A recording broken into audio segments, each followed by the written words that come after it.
चाहती हूँ कि आप बताइए अमित सिरोलिया को अपनी जान से हाथ क्यों धोना पड़ा। अमित सिरोलिया की जान इसलिए गई शिवराज सिंह जी क्योंकि वो एक मामा होने का फर्ज अदा कर रहे थे। अपनी बहन की, अपनी भांजी की साथ हो रहे दुर्व्यवहार का, बदसलूकी का, छेड़खानी का विरोध कर रहे थे। और अगर यही काम आपने किया होता शिवराज सिंह जी तो आज इस नौजवान की जान न जाती। और ये अकेला भाई नहीं है जिसकी बहन के साथ, जिसकी मां के साथ या जिसकी बेटी के साथ दुर्व्यवहार आपके प्रदेश में हो रहा है। मुझे 4 दिन हुए हैं भोपाल आए हुए और एक दिन ऐसा नहीं जाता जब कोई एक दिल दहला देने वाली वारदात दिखाई न देती हो। आज मेरा मन बहुत व्यथित है। एक मां चित्कार लगा लगा कर रो रही थी, लेकिन यहाँ से 4 किलोमीटर दूर आप रहते हैं, आपको बहन बेटियों के आंसू नहीं नजर आते, आपको बहन बेटियों की चीख पुकार नहीं सुनाई देती। शर्म आनी चाहिए आपको शिवराज सिंह जी। एक तरफ उज्जैन में 12 साल की बेटी, उसके साथ इतना अमानवीय कृत्य होता है कि उसके अंग तक भंग हो जाते हैं। वो 8 घंटे तक सड़क पर घूमती रहती है और पुलिस कहती है कि वो विक्षिप्त थी, वो भिखारन थी, वो हमारे प्रदेश की नहीं थी। क्या निर्देश देते हैं आप अपनी पुलिस को कि आंख बंद करके, कान बंद करके सो जाए अगर महिलाओं के खिलाफ कोई अपराध हो रहा हो।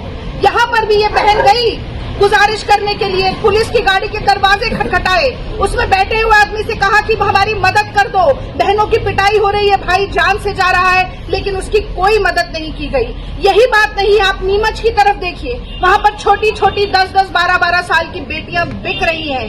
उनके शरीर, उनके देह के बाजार लग रहे हैं। जबलपुर में, कटनी में आदिवासी युवती के साथ बलात्कार करके सर कुचल के उसे नाले में फेंक दिया जाता है और आप मुंह में दही जमा कर बैठे हैं।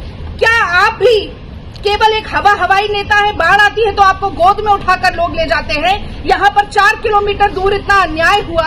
अगर कांग्रेस का प्रतिनिधिमंडल आ सकता है तो आपको जनता ने चुनकर बिठाया है। आप अपने आप को मामा कहते हैं ना, मामा या भाई जो होता है वो 250 रुपए की रिश्वत देता नहीं है बहन को, बहन के साथ रक्षा का सूत्र निभाता है। इस देश की महिलाएं कह रही है, इस प्रदेश की महिलाएं कह रही हैं कि हमारे आत्मसम्मान की सुरक्षा करो, हमारी इज्जत की सुरक्षा करो, हमारे सम्मान की सुरक्षा करो। आपको लगता है कि 250 रुपया रक्षाबंधन के दिन देकर आप इस सम्मान के साथ मोल भाव कर लेंगे?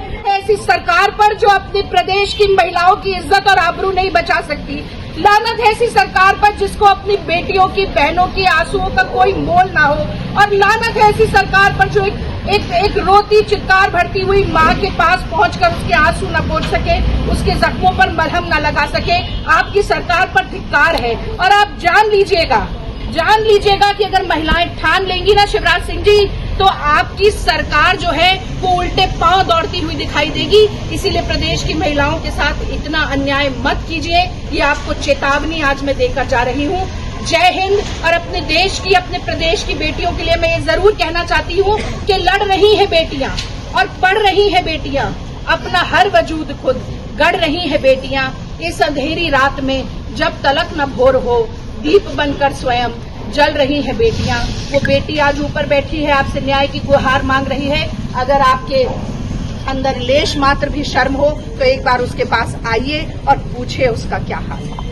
आप देखिए, पुलिस की गाड़ी वहाँ खड़ी थी, उसके अंदर कोई पुलिसकर्मी नहीं था। क्यों नहीं था? ड्राइवर से कहा गया कि पिटाई हो रही है, भाई मर सकता है। ड्राइवर से कहा गया कि बचा लो।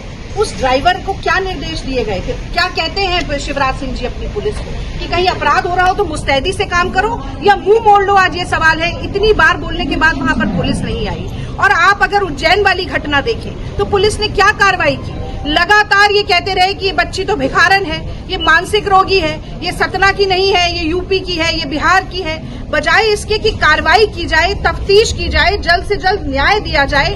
मैं आज पूछना चाहती हूँ कि फांसी की सजा का प्रदेश में होने से क्या फायदा है कि यहाँ पर इतने जघन्य अपराध होते हैं, नृशंस बलात्कार और हत्याएं होती हैं और एक भी दोषी कोई फांसी के तख्ते पर नहीं चढ़ता है। ये हाथी के दांत जो खाने और दिखाने के और है, इनको बंद कीजिए आप। न्याय की गुहार लगाती हुई बेटियों की आवाज आप सुन नहीं पाए। आज हर रोज 18 महिलाओं का बलात्कार मध्य प्रदेश में हो रहा है, 4 नाबालिग बच्चियों का बलात्कार रोज मध्य प्रदेश में हो रहा है, 58,000 से ज्यादा बलात्कार हो चुके हैं पिछले 18 सालों में और करीब करीब 68-67 हजार महिलाएं गायब हो चुकी हैं, 38,000 बच्चियां गायब हो चुकी हैं। ये कैसा जंगल राज है? महिलाएं जाएं तो कहां जाएं, किससे कहें, क्या करें? मुझे तो आश्चर्य होता है कि इतने साल भी शिवराज सिंह के ऊपर विश्वास कैसे किया इस प्रदेश की महिलाओं ने। माँ से बात की, परिवार से बात की, क्या मांग कर रहे हैं वो और आप क्या मांग करते हैं? मांग सबसे पहली तो ये है कि एक आरोपी पकड़ा गया है, 2 और आरोपी है, सबसे पहले उन्हें पकड़िए। और आरोपी को पकड़ना न्याय नहीं होता है, न्याय तब मिलता है जब उस आरोपी को सजा मिले, जब वो जेल की हवा खाए, जब उसके ऊपर उसे कड़ा से कड़ा दंड मिले। और ये न्याय तो शिवराज सिंह जी की सरकार में होता हुआ कहीं नजर ही नहीं आता है।